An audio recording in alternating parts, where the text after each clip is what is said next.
It's another quiet day in Ostrava and Trinek.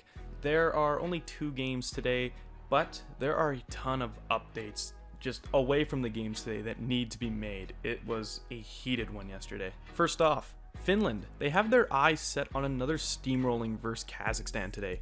Although, is that what they achieved? Last season, the same matchup had Finland winning 5-0. The Finns had 56 shots to Kazakhstan's 18. If there was one thing that needed to be done today, Kazakhstan needed to prove they were not going to be Finland's target practice this time. After the first period, Kazakhstan was proving a point already. Finland was only able to find the back of the net twice with goals from Patrick Pistola and Christian Tanas. And for Kazakhstan, it was a power play goal from Andrei Buyalski. This one closely resembled Musarov's goal yesterday, just from the other side of the ice. Buyalski finished the game with 7 shots on target. A really strong game for the 2-time Kazakhstan forward. The shots were actually 9-9 at the end of the first there, so a lot more equal.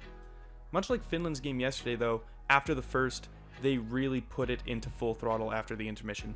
2 more in the second by Matthias Micheli and Atu Ratti, and then we hop into the third, where the floodgates broke open, 3 more goals claimed by Pistola, Kokkonen, and Nusayanen. Even if the result was worse than last year's battle, Kazakhstan played a much more equal game to the Finns. Shots were only 34-22 for the Finns. I still expect Kazakhstan to get relegated, but regardless, this team has looked way more suitable for the tournament this time around, and if they keep it up, I expect we will see them again in 2022. And this is an update a lot of people are going to probably want to see here. Canadian wonderkid Alexis Lafreniere. According to Frank Saravalli of TSN, he will not play against Germany on Monday, although there are speculations that he may be able to suit up later in the tournament, but it's still up in the air. Initial MRI revealed no ligament damage, no fractures, nothing too severe on that case, but Lafreniere has been walking around on his own, and this is just my take, guys. If Lafreniere isn't 100%, I would hate to see him play and cause further harm to that left knee. I would rather see him miss a couple games rather than the rest of the season in the queue where he's putting up astounding numbers. If he plays, his opponents are going to be really hard on him, and I believe Lafreniere could go up against adversity like that. It would just suck to put yourself in a situation much like Lako or Kapari are in right now. I just don't want to see Lafreniere miss the rest of the year because he decided to go out there and try extra hard again and he just ends up causing more damage. I would just not like to see it. I'd rather see him take the rest, and unless he is 100%, maybe stay off the ice for now. I also just want to make it clear, even if Lafreniere is seriously hurt and we don't know yet, I don't think it's going to affect his draft ranking whatsoever. Much like, McDavid in his draft year. He broke his hand, missed about a month and a half there, almost missed the World Juniors. He still got drafted first overall. That's a bit of a different situation, but Lafreniere is most likely still going to remain in that top 2 with that fight with Byfield. It's not going to affect him in any way whatsoever. Our second match today was one that could really just change the entire outlook of Group B depending on who wins and who loses. And that was between the States and Russia. This game was off to a really physical start, but no one was really able to get anything going in the first period. There was one play that Russia should have capitalized on, and it may have been a game changer when Ivan Morozov missed a wide open cage after a sick feed.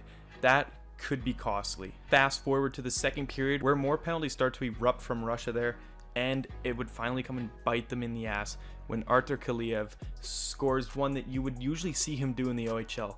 One-timer off the power play there, beautiful shot.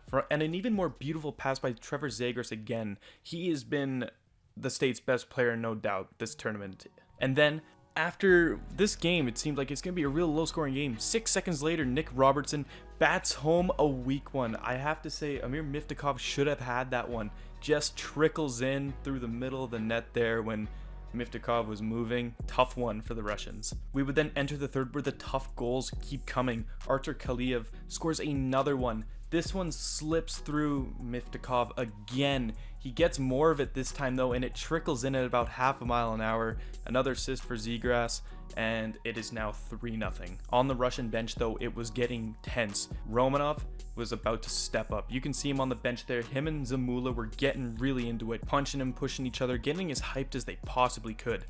And you could say it pays off, because Romanov would later fire home a 1T, giving him his first goal of the tournament and Russia a chance. I also forgot to mention there, Yaroslav Askarov was put in after that third goal, and he was not looking like the Yaroslav Askarov I know and love. He was really fidgety, really jumpy, like someone give him like an Adderall or something there, calm down. It was getting pretty weird, it was just something I've never seen him like that before.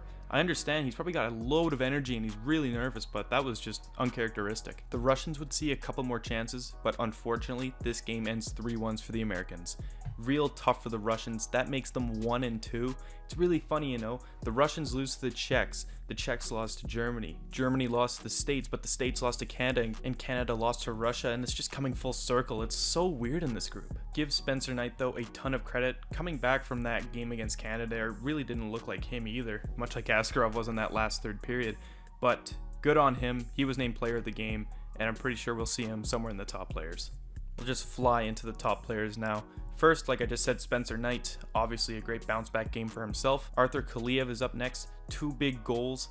One was just the one to get the Americans on the board, and then he got that insurance marker at the beginning of the third. And then over in the other game, Patrick Pistola got himself 3 points and now leads the entire tournament in points with 7. Back to full action tomorrow with another 4 games, but that first game of the day, Canada versus Germany, that usually would not sound like such an important game, but now this can be one of the most grueling games in the tournament. It's going to be really fun to watch that one early in the morning. Anyways, hope you guys have a good night, and I'll see you tomorrow.